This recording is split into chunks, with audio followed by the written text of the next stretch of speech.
여러분, 혹시 이런 생각을 해보신 적 있습니까? 나는 너무 멀리 와버린 건 아닐까?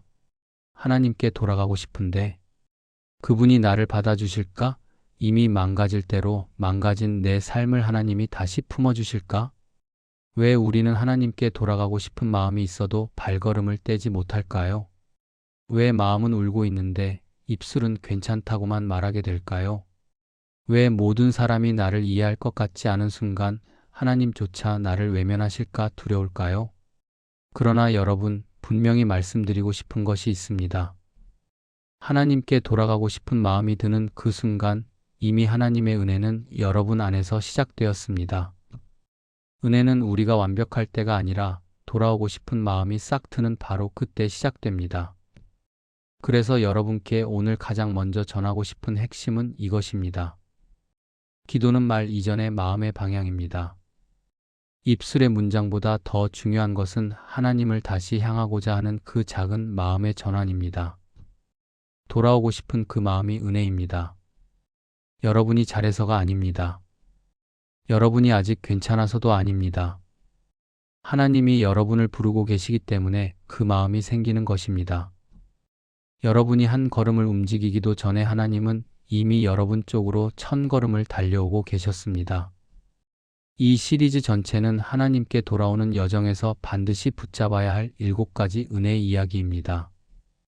첫 번째는 돌아오고 싶은 마음조차 은혜라는 사실이며, 두 번째는 하나님은 기다리는 분이 아니라 먼저 달려오시는 분이라는 것, 세 번째는 실패는 벌이 아니라 우리를 돌아오게 하는 도구라는 것, 네 번째는 하나님은 돌아온 자에게 정죄가 아닌 환대로 맞으신다는 것, 다섯 번째는 돌아온 자에게는 회복뿐 아니라 새 옷과 새 길이 준비되어 있다는 것, 여섯 번째는 하나님은 과거보다 지금 돌아온 마음을 더 크게 보신다는 것, 일곱 번째는 은혜를 경험한 사람이 다시 누군가를 품을 수 있는 사람이 된다는 것입니다. 오늘은 그 첫 번째 이야기를 깊이 나누고자 합니다. 바로 돌아오고 싶은 마음 자체가 이미 하나님의 은혜라는 것입니다. 여러분, 우리가 죄를 짓고 무너지고 지치고 낙심할 때 가장 먼저 사라지는 것이 무엇입니까? 하나님께 돌아가고 싶은 마음입니다. 그래서 돌아오고 싶은 마음이 생겼다는 것 자체가 기적입니다. 은혜이기 때문입니다. 혹시 여러분 마음 안에 다시 기도해 보고 싶다, 요즘 너무 멀어진 것 같다, 하나님께 다시 붙잡히고 싶다, 이런 마음이 들고 있나요? 그 마음 자체가 하나님이 여러분을 붙들고 계신 증거입니다. 우리는 종종 내가 하나님을 찾았다고 말합니다. 아니요. 여러분이 하나님을 찾기 훨씬 이전부터 하나님은 여러분을 붙잡고 계셨습니다. 그분이 손을 놓으셨다면 여러분은 하나님께 돌아오고 싶은 마음조차 갖지 못했을 것입니다. 탕자를 보십시오. 그는 완벽한 회개의 마음으로 돌아온 것이 아니었습니다. 먹고 살기 위해서, 그저 더 나은 삶을 위해서 돌아오고자 했습니다. 그런데 아버지는 어떻게 하셨습니까?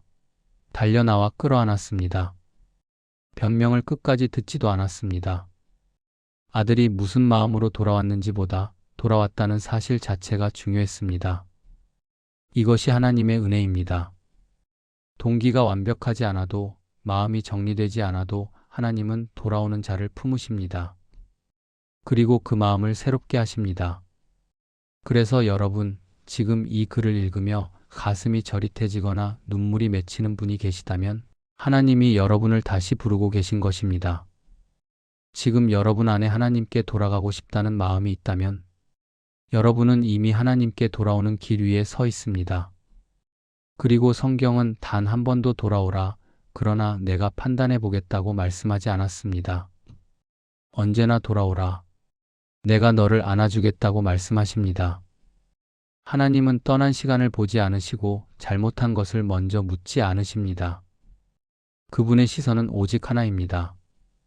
내가 다시 나를 향해 오는구나. 그것이면 충분하다. 여러분, 하나님께 돌아오고 싶은 그 작은 마음이 은혜입니다.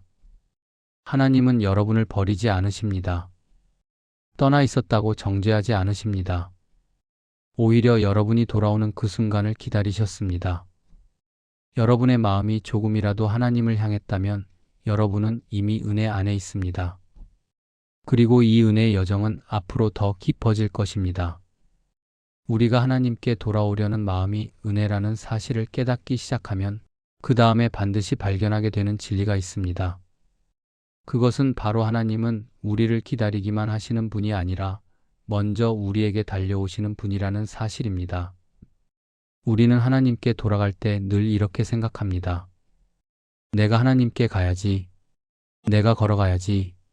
그런데 성경은 늘 반대로 말합니다. 하나님이 먼저 오신다고. 하나님이 먼저 찾아오신다고. 하나님이 먼저 손을 내미신다고.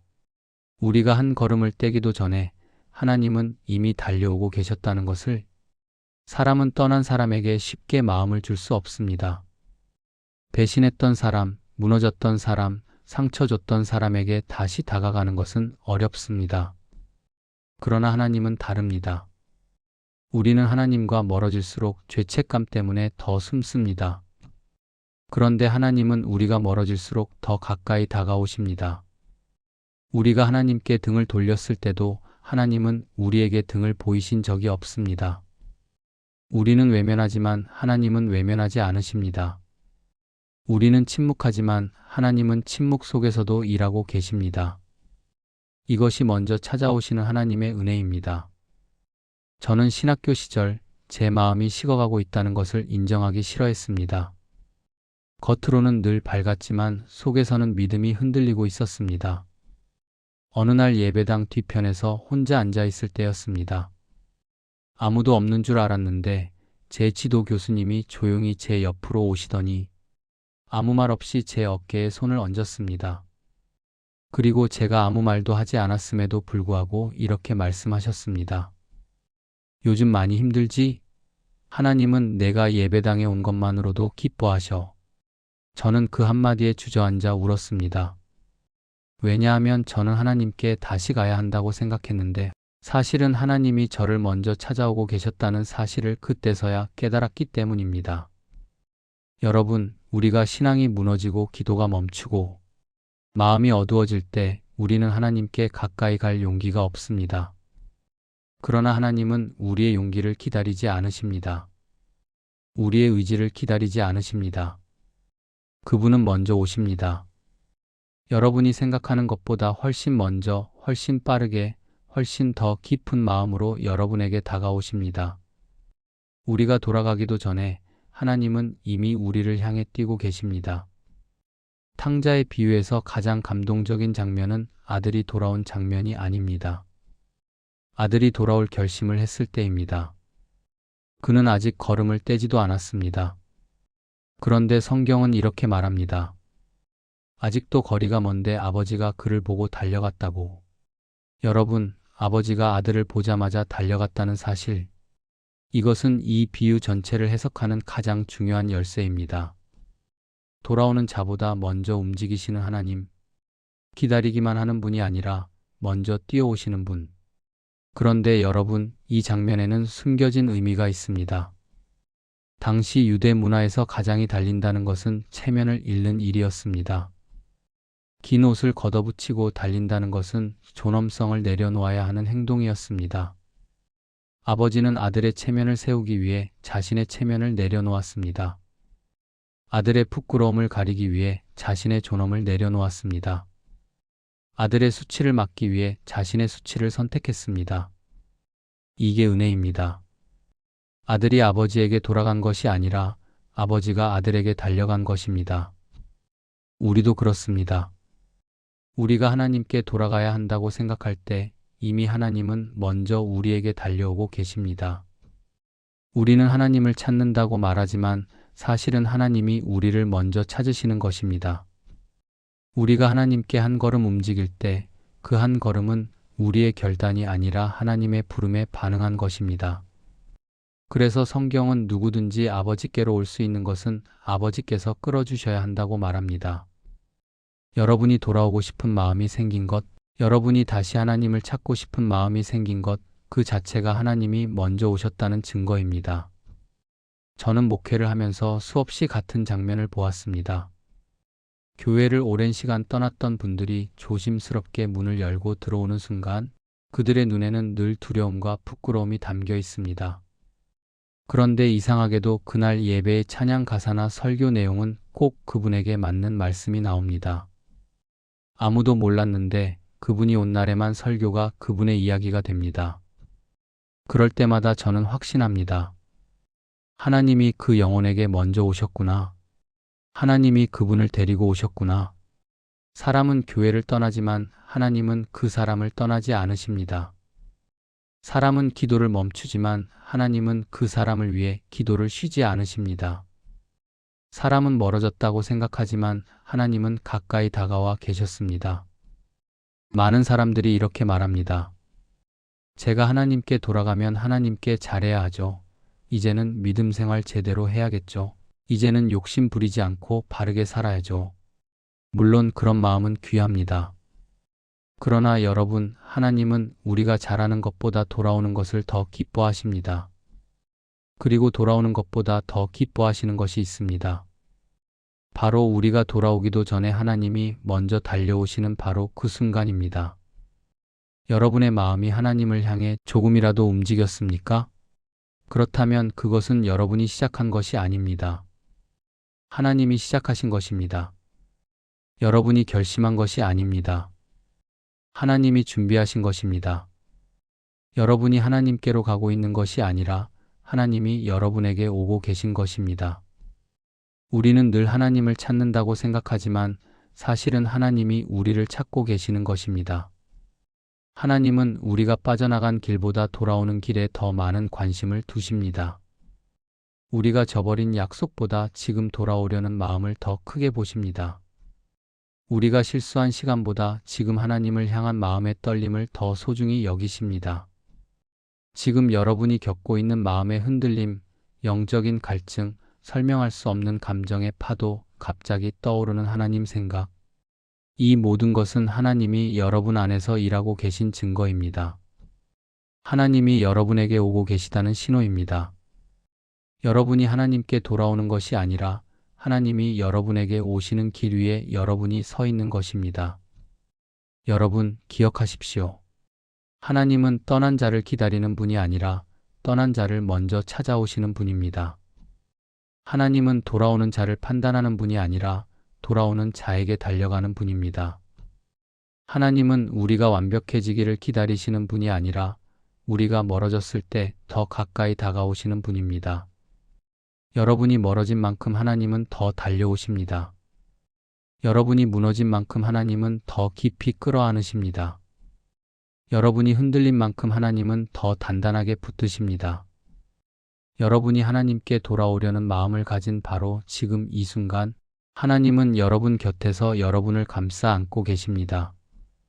여러분이 느끼지 못해도 하나님은 여러분의 걸음보다 더 빠르게 움직이고 계십니다. 여러분이 돌아간다고 말하기도 전에 하나님은 이미 여러분을 맞으러 달려오셨습니다. 이것이 은혜입니다. 이것이 하나님이십니다. 이것이 여러분에게 향한 하나님의 사랑입니다. 우리가 하나님께 돌아오고 싶어지는 마음이 은혜이고 하나님이 우리보다 먼저 달려오시는 분이라는 사실을 인정하게 되면 그 다음에 마주하게 되는 질문이 있습니다. 그것은 바로 그러면 내가 겪은 실패와 고통은 무엇이었을까? 라는 질문입니다. 여러분은 혹시 이런 생각을 해본 적 있습니까? 내가 실패한 이유가 하나님이 나를 벌하시기 때문 아닐까? 내 삶이 꼬인 이유가 하나님이 나를 외면하신 건 아닐까? 내가 이 정도로 힘들어지는 건 하나님에게 실망스러운 사람이 되었기 때문 아닐까? 우리는 흔히 어려움을 만나면 하나님이 화가 나셨다고 오해합니다. 그러나 여러분, 성경은 하나님을 그렇게 말하지 않습니다. 하나님은 실패를 벌로 사용하시는 분이 아니라 실패를 깨우침과 회복의 문으로 사용하시는 분입니다. 우리가 인생의 밑바닥에서 느끼는 감정들은 결코 우연이 아닙니다. 오히려 하나님께 돌아오게 하시는 하나님의 손길입니다. 사람은 성공할 때보다 실패할 때 하나님을 더 깊이 찾습니다. 길이 잘 열릴 때보다 막힐 때 하나님의 음성을 더 선명하게 듣습니다. 흔들리지 않을 때보다 무너질 때 하나님을 더 간절히 붙잡습니다. 실패는 우리를 하나님께 돌아오게 하는 은혜의 도구입니다. 실패는 우리를 하나님 앞으로 끌어당기는 하나님의 보이지 않는 손입니다. 실패는 우리의 삶을 다시 하나님의 품으로 돌려놓는 하나님의 부드러운 훈련입니다. 이 사실을 깨달으면 실패는 두려운 것이 아니라 은혜가 됩니다. 저는 목회를 하면서 사람들은 기도 응답이 잘 되고 일이 순조롭게 흘러갈 때보다 오히려 모든 것이 멈추고 길이 끊어졌을 때 하나님께 돌아오는 것을 보았습니다. 가장 단단해 보이던 분도 실패 앞에서는 마음이 부드러워졌습니다. 그때 저는 알았습니다. 하나님은 우리의 성공보다 우리의 마음을 더 중요하게 여기신다는 것을, 하나님은 우리의 성취보다 우리와의 관계를 더 소중하게 여기신다는 것을, 우리가 성공이라는 이유로 하나님을 잊어버린다면 하나님은 종종 우리가 의지하던 것들을 흔들어서라도 우리를 다시 깨우십니다. 그 흔들림이 아프지만 그 흔들림 덕분에 우리는 다시 하나님을 바라보게 됩니다. 이것이 은혜입니다. 한 집사님이 있었습니다. 사업이 무너지고 재정이 바닥났을 때 그는 이렇게 고백했습니다. 목사님, 저는 하나님께 벌을 받고 있다고 생각했습니다. 그런데 며칠 전 새벽에 기도하다가 깨달았습니다. 하나님은 저를 벌하신 게 아니라 저를 붙잡으신 거였습니다. 저는 성공했을 땐 하나님을 잘 찾지 않았습니다. 그러나 지금은 하나님을 찾아야만 살 수 있습니다. 제 실패는 저를 하나님께 돌려보내신 하나님의 부르심이었습니다. 집사님의 눈에 흘러내리는 눈물은 절망의 눈물이 아니라 은혜의 눈물이었습니다. 여러분, 우리가 실패할 때 느끼는 당혹감, 상실감, 두려움, 불안, 이 모든 것은 사실 하나님께 더 가까이 가도록 초대하시는 하나님의 손길입니다. 하나님은 실패를 통해 우리에게 이렇게 말씀하십니다. 너는 혼자가 아니야. 내가 너를 붙들고 있다. 너는 다시 내 품으로 돌아와야 한다. 우리는 실패를 부끄러움으로 느끼지만 하나님은 실패를 기회로 사용하십니다. 우리는 실패를 절망으로 보지만 하나님은 실패를 도약의 계단으로 만드십니다. 우리는 실패를 끝이라고 생각하지만 하나님은 실패를 새 출발의 문으로 바꾸십니다. 탕자의 이야기에서도 그렇습니다. 탕자는 성공했을 때는 아버지를 떠났습니다. 돈이 많을 때, 친구가 많을 때, 즐길 것이 많을 때 그는 아버지가 필요 없다고 생각했습니다. 그러나 가진 모든 것이 사라지고 굶주림 가운데 짐승의 먹이를 탐낼 정도가 되었을 때 그는 비로소 아버지 집을 떠올렸습니다. 그의 실패가 없었다면 그는 결코 돌아오지 않았을 것입니다. 실패가 없었다면 그는 아버지의 품이 얼마나 안전한지 깨닫지 못했을 것입니다. 실패가 없었다면 그는 아버지의 사랑이 얼마나 크고 넓고 깊은지 알지 못했을 것입니다. 여러분, 탕자는 실패 때문에 돌아온 것이 아니라 실패 덕분에 돌아온 것입니다. 실패는 그를 무너뜨린 것이 아니라 아버지의 집으로 데려다 놓은 은혜의 도구였습니다. 하나님은 때로 우리의 손에서 우리가 붙잡은 것들을 내려놓게 하십니다. 그것이 무너지는 것처럼 보일지라도 사실은 더 큰 것을 붙잡게 하시기 위한 것입니다. 우리가 붙잡은 것 때문에 하나님을 놓칠까봐 하나님은 때로 우리가 붙잡은 것을 흔들어 버리십니다. 그 흔들림은 우리의 실패인 것처럼 보이지만 그 안에는 하나님의 사랑이 담겨 있습니다. 여러분은 최근에 무언가 크게 흔들린 적이 있으신가요? 관계가 깨졌나요? 건강이 급격히 나빠졌나요? 재정이 무너졌나요? 미래가 불안한가요? 기도해도 응답이 없는 것 같은가요? 만약 그렇다면 절대로 오해하지 마십시오. 하나님은 여러분을 벌하시는 것이 아닙니다. 여러분을 향한 하나님의 손길이 닿고 있는 것입니다. 하나님은 여러분이 더 멀어지는 것을 원하지 않으십니다. 하나님은 여러분이 다시 그분의 품으로 돌아오기를 원하십니다. 실패는 그 길을 열어주는 진입문입니다.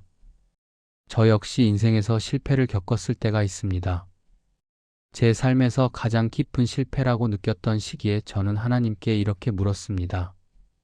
하나님, 왜 이런 일을 허락하셨습니까? 저는 하나님께 충성하려고 했는데 왜 길을 막으십니까?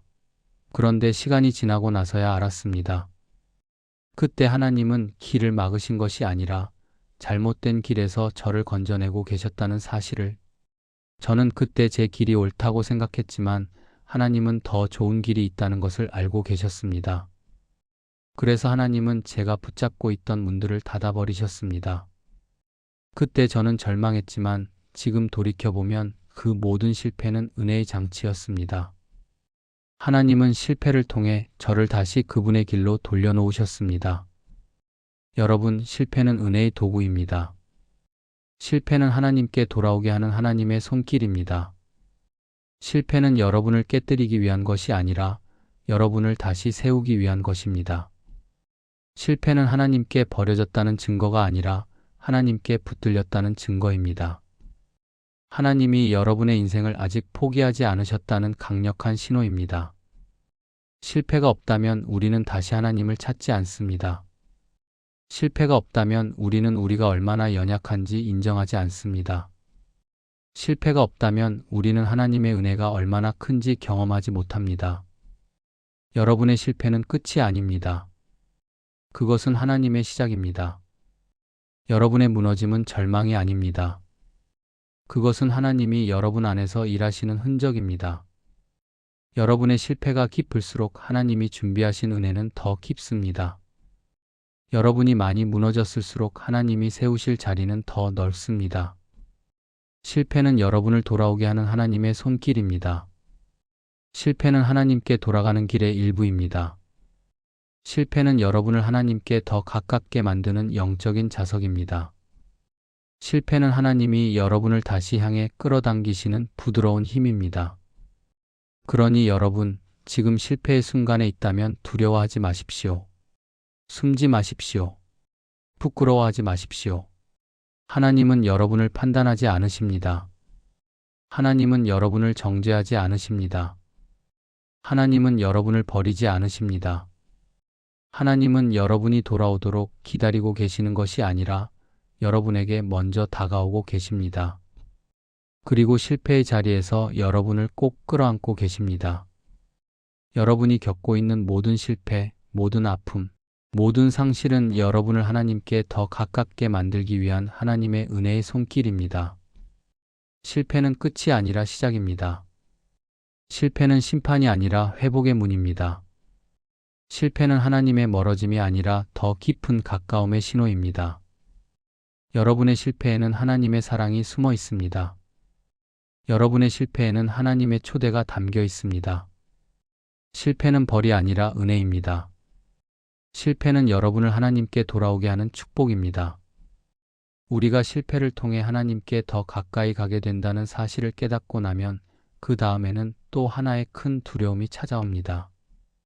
그렇다면 내가 하나님께 다시 돌아갔을 때 하나님은 나를 어떻게 보실까? 우리는 종종 하나님을 오해합니다. 하나님은 나에게 실망하셨을 거야. 하나님이 나를 보면 먼저 왜 그랬냐고 물으시겠지. 내가 얼마나 부족했는지 따지실 거야. 그래서 우리는 돌아가는 길을 두려워합니다. 하나님이 나를 다시 받아주실까? 하나님이 나를 다시 품어주실까? 하나님이 나를 다시 믿어주실까 하는 마음이 우리를 주저앉힙니다. 그러나 여러분, 성경은 하나님을 절대로 그런 분으로 묘사하지 않습니다.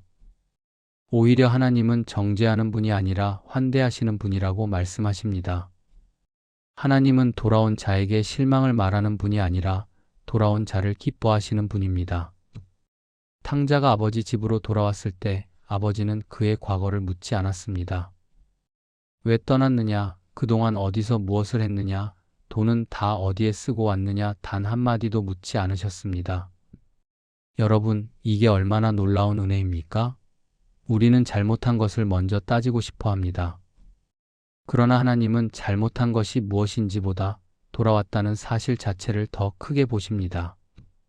사람은 과거를 기준으로 사람을 판단하지만 하나님은 현재의 마음을 기준으로 우리를 품으십니다. 우리가 어떤 삶을 살았든 돌아오겠다는 마음 하나만으로 하나님은 기뻐하십니다. 이게 은혜입니다. 돌아온 자를 정죄하지 않고 돌아온 자에게 환대를 베푸시는 사랑. 이 사랑이 우리를 다시 하나님께로 이끕니다. 탕자가 돌아왔을 때 아버지는 그를 향해 뛰어가 안아주셨습니다.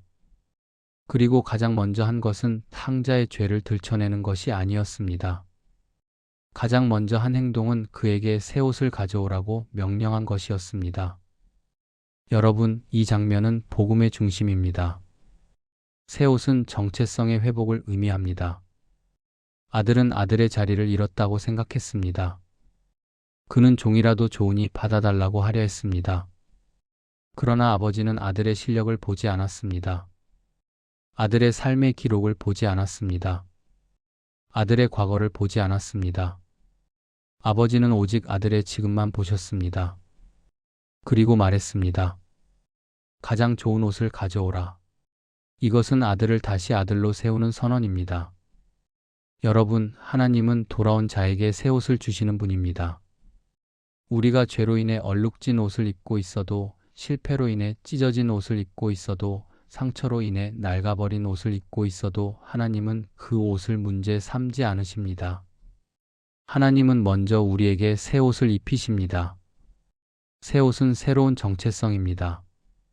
새 옷은 새 출발입니다. 새 옷은 용서보다 더 큰 축복입니다. 새 옷은 과거의 죄책감을 벗기고 미래의 길을 여는 하나님의 선언입니다. 우리는 하나님께 돌아가면 하나님이 우리에게 과거를 따질 것이라고 생각합니다. 그러나 하나님은 과거를 묻지 않으십니다. 하나님은 여러분의 실패를 들추지 않으십니다. 하나님은 여러분의 과거를 기억하려 하지 않으십니다. 하나님은 여러분이 어떤 사람인지 다시 규정하려 하지 않으십니다. 하나님이 보시는 것은 단 하나입니다. 너가 돌아왔구나. 그것이면 충분하다. 하나님은 여러분을 정죄하지 않으십니다. 하나님은 여러분을 환대하십니다. 하나님은 여러분에게 새 옷을 입히십니다. 돌아오는 자에게 하나님은 반드시 새로운 길을 열어주십니다. 저는 목회하면서 이런 장면을 수없이 보았습니다. 신앙을 떠났던 사람들이 다시 교회에 올 때 대부분 두려운 표정으로 들어옵니다. 그러나 그들이 예배를 드리고 말씀을 다시 듣기 시작할 때 그들의 표정이 서서히 바뀝니다. 처음에는 죄책감 때문에 고개를 들지 못합니다. 그러나 예배의 중간쯤 되면 눈물이 흐르기 시작합니다. 그리고 어느 순간 마음 깊은 곳에서 깨닫습니다. 나는 버려진 사람이 아니었구나. 하나님은 나를 잊지 않으셨구나. 하나님은 나에게 다시 시작할 기회를 주시는구나. 이것이 새 옷의 은혜입니다. 여러분, 새 옷은 우리의 과거를 덮고 우리의 현재를 세우고 우리의 미래를 여는 하나님의 선물입니다. 하나님은 돌아온 자에게 반드시 새 옷을 준비해 두십니다. 하나님은 돌아온 마음을 축복해 주십니다. 하나님은 돌아온 이유를 묻지 않으십니다. 하나님은 돌아온 자의 마음속 깊은 곳을 보십니다. 하나님은 그들이 얼마나 먼 길을 돌아왔는지, 얼마나 깊은 고통을 지나왔는지, 얼마나 큰 용기를 냈는지 알고 계십니다. 하나님은 그 용기를 기뻐하십니다. 여러분이 지금 하나님께 돌아온 마음을 가지고 있다면 하나님은 이미 여러분을 위해 새 옷을 준비해 두셨습니다. 그 새 옷은 회복된 관계, 회복된 믿음, 회복된 기도, 회복된 마음, 회복된 삶이 될 것입니다. 하나님은 여러분의 과거를 기록으로 남겨두지 않으십니다. 하나님은 여러분의 과거를 기준으로 미래를 닫지 않으십니다. 하나님은 여러분의 돌아온 마음 하나만으로도 미래를 다시 열어주십니다. 여러분, 하나님은 돌아온 자에게 무섭게 묻지 않으십니다. 하나님은 돌아온 자에게 실망을 말하지 않으십니다. 하나님은 돌아온 자에게 질문보다 환대를, 꾸짖음보다 포옹을, 판단보다 회복을 먼저 주십니다. 이것이 복음입니다. 이것이 은혜입니다. 이것이 하나님 아버지의 마음입니다. 여러분 중에 혹시 이런 마음의 소리가 들리는 분이 계십니까? 나는 아직 준비가 안 됐어. 나는 아직 부족해. 나는 아직 하나님 앞에 설 자격이 없어. 여러분, 하나님은 자격을 보고 사람을 부르지 않으십니다. 하나님은 방향을 보고 사람을 품으십니다. 조금이라도 하나님을 향한 마음이 있다면, 조금이라도 다시 돌아오고 싶은 마음이 있다면 그 마음이 바로 여러분에게 주어진 하나님의 초대입니다. 하나님은 그 초대를 후회하지 않으십니다. 하나님은 여러분을 향한 마음을 바꾸지 않으십니다. 하나님은 여러분을 향한 사랑을 철회하지 않으십니다. 이제 여러분의 마음 안에 있는 작은 떨림, 작지만 진짜인 그 마음을 따르십시오. 하나님은 여러분이 그 마음을 따르는 순간 여러분에게 새 옷을 입히실 것입니다. 하나님은 여러분을 다시 세우실 것입니다. 하나님은 여러분의 영혼을 치유하실 것입니다. 하나님은 여러분의 삶을 새롭게 하실 것입니다. 하나님은 여러분에게 다시 걸어갈 길을 보여주실 것입니다. 하나님은 여러분의 인생을 다시 시작하게 하실 것입니다. 하나님은 여러분을 포기하지 않으십니다.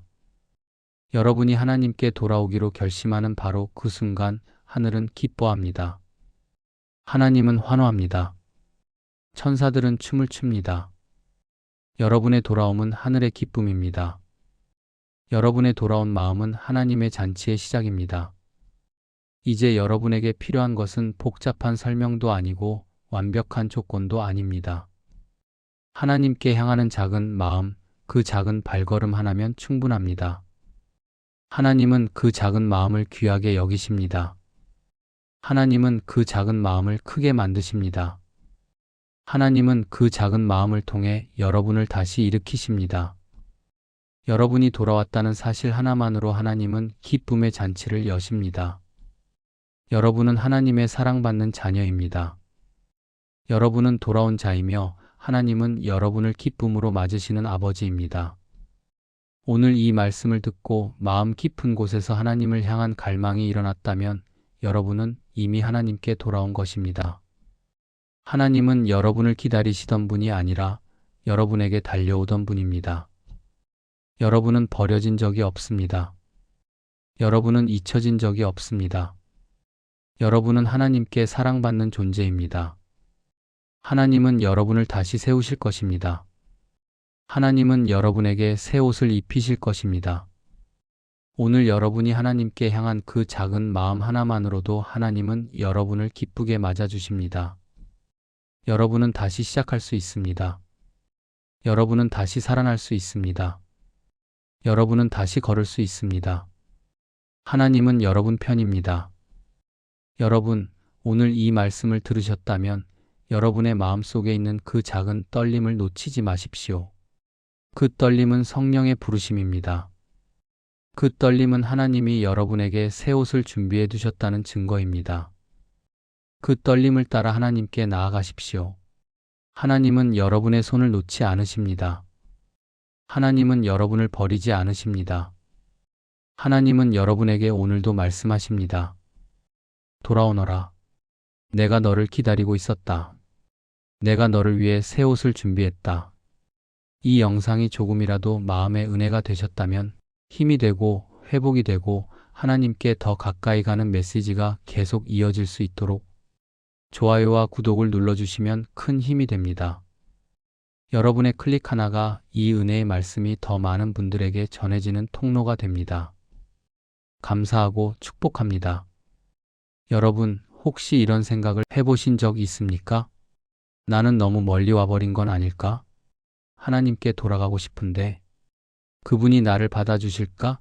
이미 망가질 대로 망가진 내 삶을 하나님이 다시 품어주실까? 왜 우리는 하나님께 돌아가고 싶은 마음이 있어도 발걸음을 떼지 못할까요? 왜 마음은 울고 있는데 입술은 괜찮다고만 말하게 될까요? 왜 모든 사람이 나를 이해할 것 같지 않은 순간 하나님조차 나를 외면하실까 두려울까요? 그러나 여러분, 분명히 말씀드리고 싶은 것이 있습니다. 하나님께 돌아가고 싶은 마음이 드는 그 순간 이미 하나님의 은혜는 여러분 안에서 시작되었습니다. 은혜는 우리가 완벽할 때가 아니라 돌아오고 싶은 마음이 싹 트는 바로 그때 시작됩니다. 그래서 여러분께 오늘 가장 먼저 전하고 싶은 핵심은 이것입니다. 기도는 말 이전의 마음의 방향입니다. 입술의 문장보다 더 중요한 것은 하나님을 다시 향하고자 하는 그 작은 마음의 전환입니다. 돌아오고 싶은 그 마음이 은혜입니다. 여러분이 잘해서가 아닙니다. 여러분이 아직 괜찮아서도 아닙니다. 하나님이 여러분을 부르고 계시기 때문에 그 마음이 생기는 것입니다. 여러분이 한 걸음을 움직이기도 전에 하나님은 이미 여러분 쪽으로 1000걸음을 달려오고 계셨습니다. 이 시리즈 전체는 하나님께 돌아오는 여정에서 반드시 붙잡아야 할 7가지 은혜의 이야기입니다.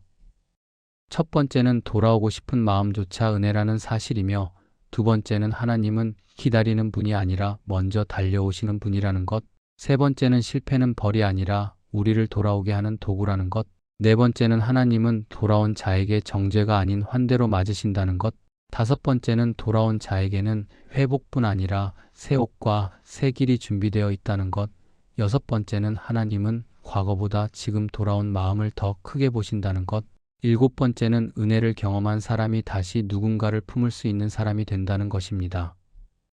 오늘은 그 첫 번째 이야기를 깊이 나누고자 합니다. 바로 돌아오고 싶은 마음 자체가 이미 하나님의 은혜라는 것입니다.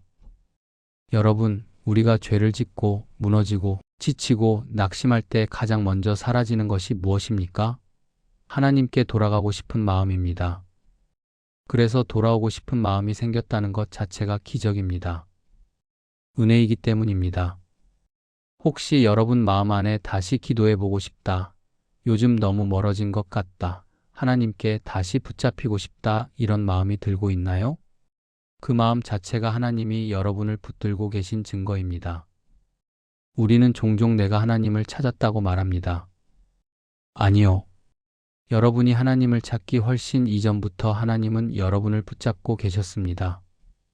그분이 손을 놓으셨다면 여러분은 하나님께 돌아오고 싶은 마음조차 갖지 못했을 것입니다. 탕자를 보십시오. 그는 완벽한 회개의 마음으로 돌아온 것이 아니었습니다. 먹고 살기 위해서, 그저 더 나은 삶을 위해서 돌아오고자 했습니다. 그런데 아버지는 어떻게 하셨습니까? 달려나와 끌어안았습니다. 변명을 끝까지 듣지도 않았습니다. 아들이 무슨 마음으로 돌아왔는지보다 돌아왔다는 사실 자체가 중요했습니다. 이것이 하나님의 은혜입니다. 동기가 완벽하지 않아도, 마음이 정리되지 않아도 하나님은 돌아오는 자를 품으십니다. 그리고 그 마음을 새롭게 하십니다. 그래서 여러분, 지금 이 글을 읽으며 가슴이 저릿해지거나 눈물이 맺히는 분이 계시다면 하나님이 여러분을 다시 부르고 계신 것입니다. 지금 여러분 안에 하나님께 돌아가고 싶다는 마음이 있다면 여러분은 이미 하나님께 돌아오는 길 위에 서 있습니다. 그리고 성경은 단 한 번도 돌아오라, 그러나 내가 판단해 보겠다고 말씀하지 않았습니다. 언제나 돌아오라, 내가 너를 안아주겠다고 말씀하십니다. 하나님은 떠난 시간을 보지 않으시고 잘못한 것을 먼저 묻지 않으십니다. 그분의 시선은 오직 하나입니다. 내가 다시 나를 향해 오는구나. 그것이면 충분하다. 여러분, 하나님께 돌아오고 싶은 그 작은 마음이 은혜입니다. 하나님은 여러분을 버리지 않으십니다. 떠나 있었다고 정죄하지 않으십니다. 오히려 여러분이 돌아오는 그 순간을 기다리셨습니다. 여러분의 마음이 조금이라도 하나님을 향했다면 여러분은 이미 은혜 안에 있습니다. 그리고 이 은혜의 여정은 앞으로 더 깊어질 것입니다. 우리가 하나님께 돌아오려는 마음이 은혜라는 사실을 깨닫기 시작하면 그 다음에 반드시 발견하게 되는 진리가 있습니다. 그것은 바로 하나님은 우리를 기다리기만 하시는 분이 아니라 먼저 우리에게 달려오시는 분이라는 사실입니다. 우리는 하나님께 돌아갈 때 늘 이렇게 생각합니다. 내가 하나님께 가야지. 내가 걸어가야지. 그런데 성경은 늘 반대로 말합니다. 하나님이 먼저 오신다고. 하나님이 먼저 찾아오신다고. 하나님이 먼저 손을 내미신다고. 우리가 한 걸음을 떼기도 전에 하나님은 이미 달려오고 계셨다는 것을 사람은 떠난 사람에게 쉽게 마음을 줄 수 없습니다.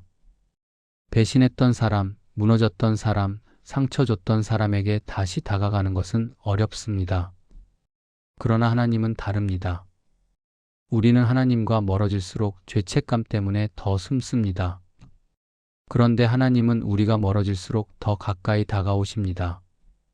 우리가 하나님께 등을 돌렸을 때도 하나님은 우리에게 등을 보이신 적이 없습니다. 우리는 외면하지만 하나님은 외면하지 않으십니다. 우리는 침묵하지만 하나님은 침묵 속에서도 일하고 계십니다. 이것이 먼저 찾아오시는 하나님의 은혜입니다. 저는 신학교 시절 제 마음이 식어가고 있다는 것을 인정하기 싫어했습니다. 겉으로는 늘 밝았지만 속에서는 믿음이 흔들리고 있었습니다. 어느 날 예배당 뒤편에서 혼자 앉아 있을 때였습니다.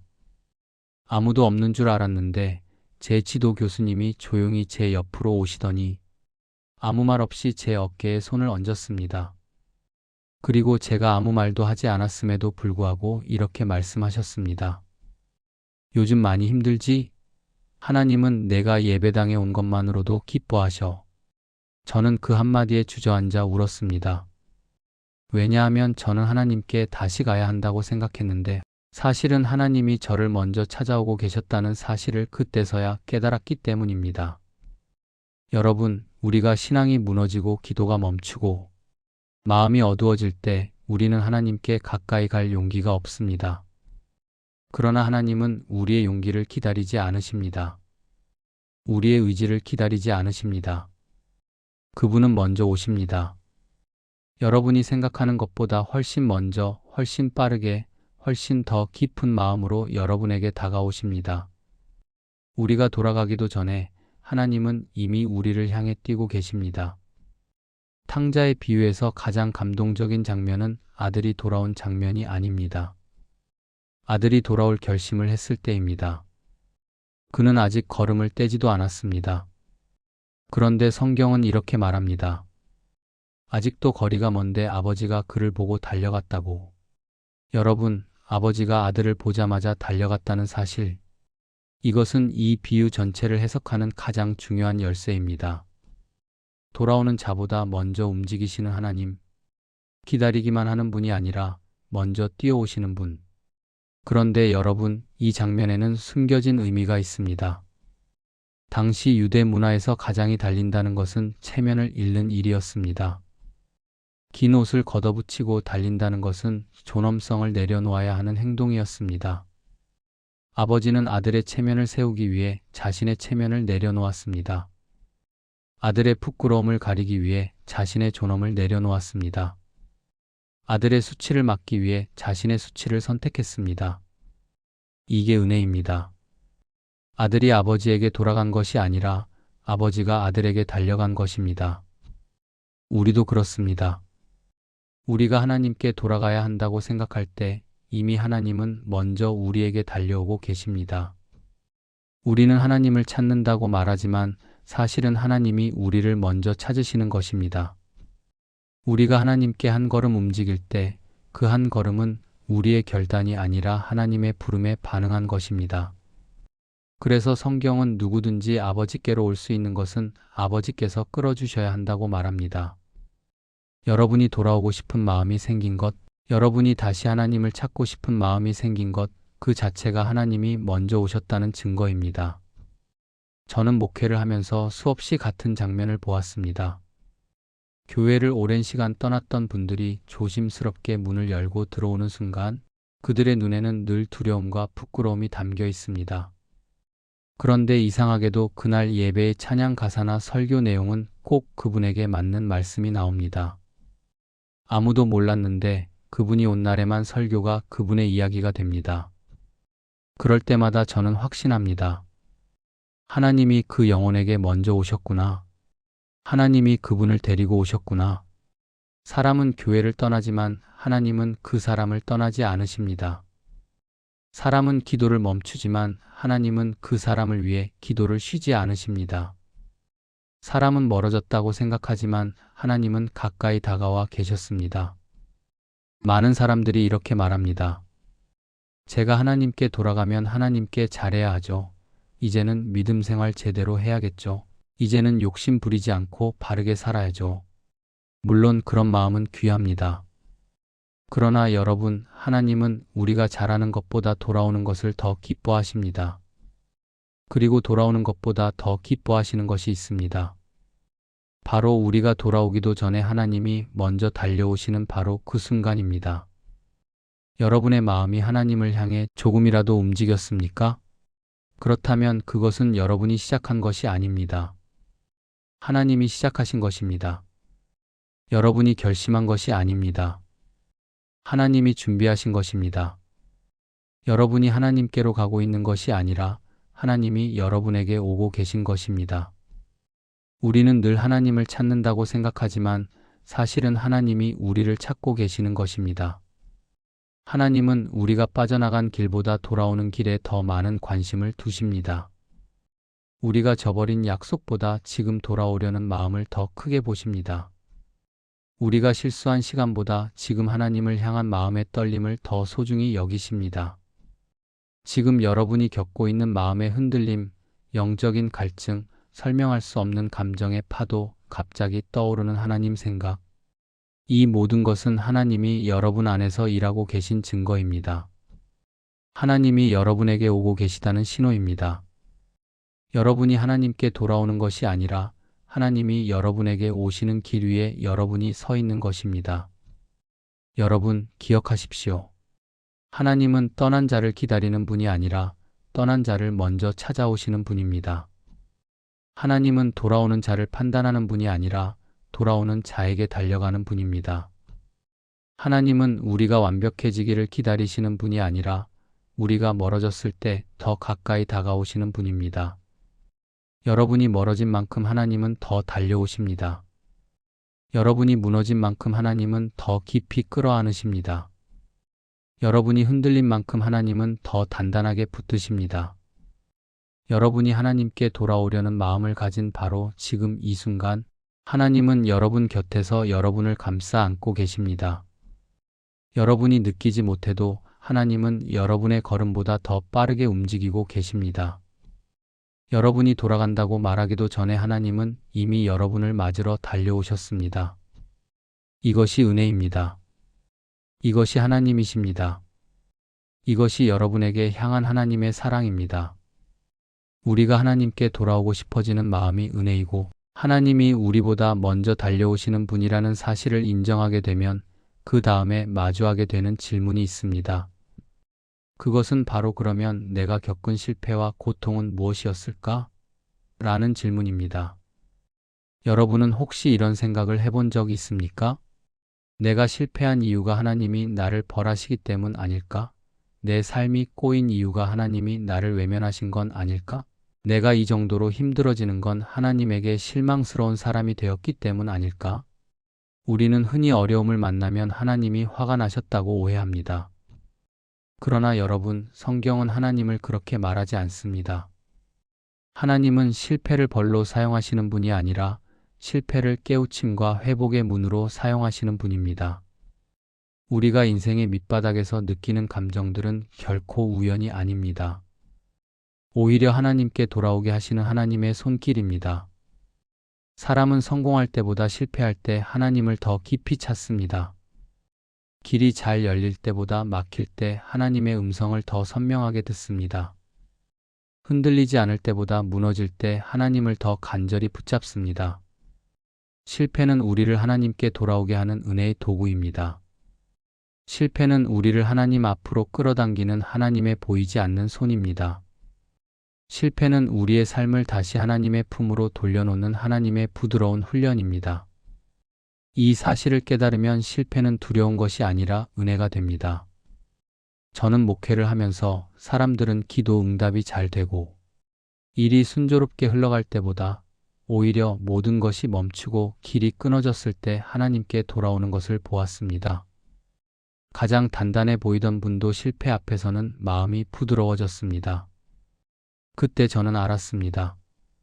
하나님은 우리의 성공보다 우리의 마음을 더 중요하게 여기신다는 것을, 하나님은 우리의 성취보다 우리와의 관계를 더 소중하게 여기신다는 것을, 우리가 성공이라는 이유로 하나님을 잊어버린다면 하나님은 종종 우리가 의지하던 것들을 흔들어서라도 우리를 다시 깨우십니다.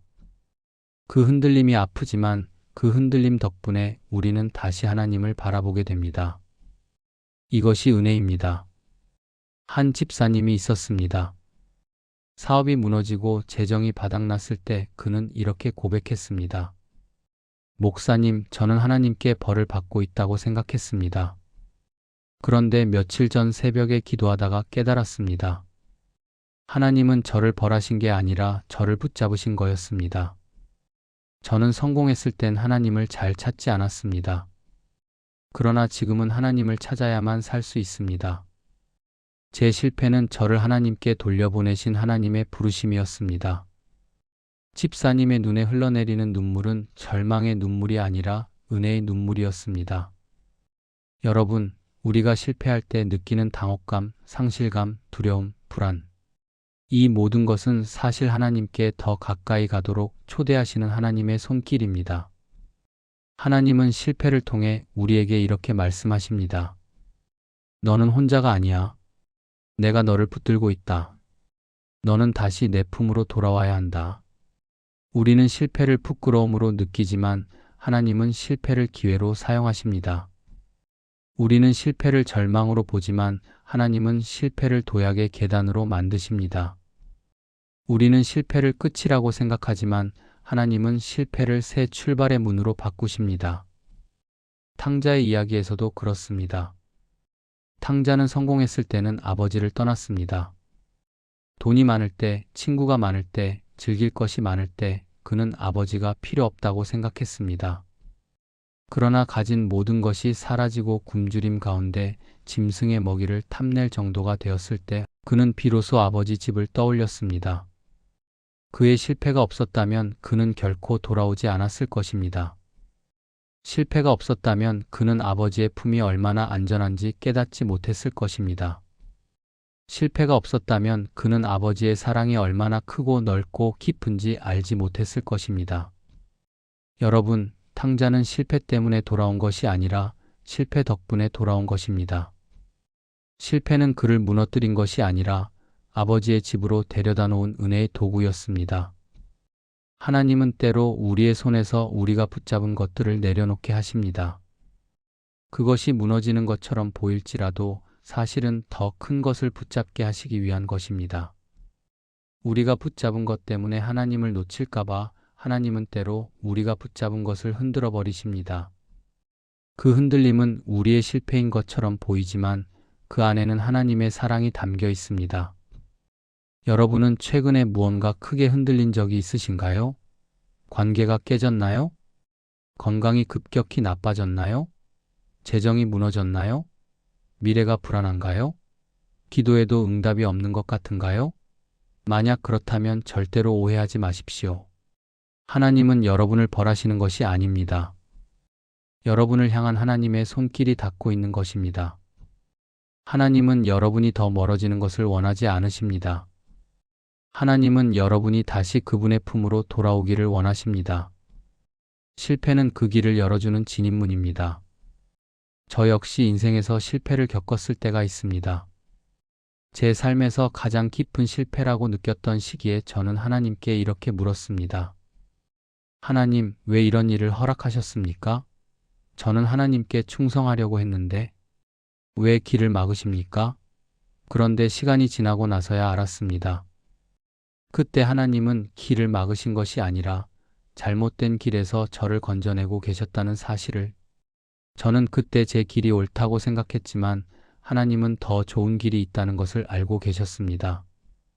그래서 하나님은 제가 붙잡고 있던 문들을 닫아버리셨습니다. 그때 저는 절망했지만 지금 돌이켜보면 그 모든 실패는 은혜의 장치였습니다. 하나님은 실패를 통해 저를 다시 그분의 길로 돌려놓으셨습니다. 여러분, 실패는 은혜의 도구입니다. 실패는 하나님께 돌아오게 하는 하나님의 손길입니다. 실패는 여러분을 깨뜨리기 위한 것이 아니라 여러분을 다시 세우기 위한 것입니다. 실패는 하나님께 버려졌다는 증거가 아니라 하나님께 붙들렸다는 증거입니다. 하나님이 여러분의 인생을 아직 포기하지 않으셨다는 강력한 신호입니다. 실패가 없다면 우리는 다시 하나님을 찾지 않습니다. 실패가 없다면 우리는 우리가 얼마나 연약한지 인정하지 않습니다. 실패가 없다면 우리는 하나님의 은혜가 얼마나 큰지 경험하지 못합니다. 여러분의 실패는 끝이 아닙니다. 그것은 하나님의 시작입니다. 여러분의 무너짐은 절망이 아닙니다. 그것은 하나님이 여러분 안에서 일하시는 흔적입니다. 여러분의 실패가 깊을수록 하나님이 준비하신 은혜는 더 깊습니다. 여러분이 많이 무너졌을수록 하나님이 세우실 자리는 더 넓습니다. 실패는 여러분을 돌아오게 하는 하나님의 손길입니다. 실패는 하나님께 돌아가는 길의 일부입니다. 실패는 여러분을 하나님께 더 가깝게 만드는 영적인 자석입니다. 실패는 하나님이 여러분을 다시 향해 끌어당기시는 부드러운 힘입니다. 그러니 여러분, 지금 실패의 순간에 있다면 두려워하지 마십시오. 숨지 마십시오. 부끄러워하지 마십시오. 하나님은 여러분을 판단하지 않으십니다. 하나님은 여러분을 정죄하지 않으십니다. 하나님은 여러분을 버리지 않으십니다. 하나님은 여러분이 돌아오도록 기다리고 계시는 것이 아니라 여러분에게 먼저 다가오고 계십니다. 그리고 실패의 자리에서 여러분을 꼭 끌어안고 계십니다. 여러분이 겪고 있는 모든 실패, 모든 아픔, 모든 상실은 여러분을 하나님께 더 가깝게 만들기 위한 하나님의 은혜의 손길입니다. 실패는 끝이 아니라 시작입니다. 실패는 심판이 아니라 회복의 문입니다. 실패는 하나님의 멀어짐이 아니라 더 깊은 가까움의 신호입니다. 여러분의 실패에는 하나님의 사랑이 숨어 있습니다. 여러분의 실패에는 하나님의 초대가 담겨 있습니다. 실패는 벌이 아니라 은혜입니다. 실패는 여러분을 하나님께 돌아오게 하는 축복입니다. 우리가 실패를 통해 하나님께 더 가까이 가게 된다는 사실을 깨닫고 나면 그 다음에는 또 하나의 큰 두려움이 찾아옵니다. 그렇다면 내가 하나님께 다시 돌아갔을 때 하나님은 나를 어떻게 보실까? 우리는 종종 하나님을 오해합니다. 하나님은 나에게 실망하셨을 거야. 하나님이 나를 보면 먼저 왜 그랬냐고 물으시겠지. 내가 얼마나 부족했는지 따지실 거야. 그래서 우리는 돌아가는 길을 두려워합니다. 하나님이 나를 다시 받아주실까? 하나님이 나를 다시 품어주실까? 하나님이 나를 다시 믿어주실까 하는 마음이 우리를 주저앉힙니다. 그러나 여러분, 성경은 하나님을 절대로 그런 분으로 묘사하지 않습니다. 오히려 하나님은 정죄하는 분이 아니라 환대하시는 분이라고 말씀하십니다. 하나님은 돌아온 자에게 실망을 말하는 분이 아니라 돌아온 자를 기뻐하시는 분입니다. 탕자가 아버지 집으로 돌아왔을 때 아버지는 그의 과거를 묻지 않았습니다. 왜 떠났느냐? 그동안 어디서 무엇을 했느냐? 돈은 다 어디에 쓰고 왔느냐? 단 한마디도 묻지 않으셨습니다. 여러분, 이게 얼마나 놀라운 은혜입니까? 우리는 잘못한 것을 먼저 따지고 싶어 합니다. 그러나 하나님은 잘못한 것이 무엇인지보다 돌아왔다는 사실 자체를 더 크게 보십니다. 사람은 과거를 기준으로 사람을 판단하지만 하나님은 현재의 마음을 기준으로 우리를 품으십니다. 우리가 어떤 삶을 살았든 돌아오겠다는 마음 하나만으로 하나님은 기뻐하십니다. 이게 은혜입니다. 돌아온 자를 정죄하지 않고 돌아온 자에게 환대를 베푸시는 사랑. 이 사랑이 우리를 다시 하나님께로 이끕니다. 탕자가 돌아왔을 때 아버지는 그를 향해 뛰어가 안아주셨습니다. 그리고 가장 먼저 한 것은 탕자의 죄를 들춰내는 것이 아니었습니다. 가장 먼저 한 행동은 그에게 새 옷을 가져오라고 명령한 것이었습니다. 여러분, 이 장면은 복음의 중심입니다. 새 옷은 정체성의 회복을 의미합니다. 아들은 아들의 자리를 잃었다고 생각했습니다. 그는 종이라도 좋으니 받아달라고 하려 했습니다. 그러나 아버지는 아들의 실력을 보지 않았습니다. 아들의 삶의 기록을 보지 않았습니다.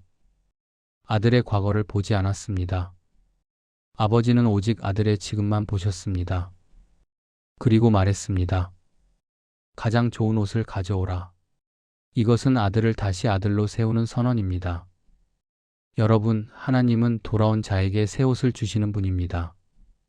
우리가 죄로 인해 얼룩진 옷을 입고 있어도, 실패로 인해 찢어진 옷을 입고 있어도, 상처로 인해 낡아버린 옷을 입고 있어도 하나님은 그 옷을 문제 삼지 않으십니다.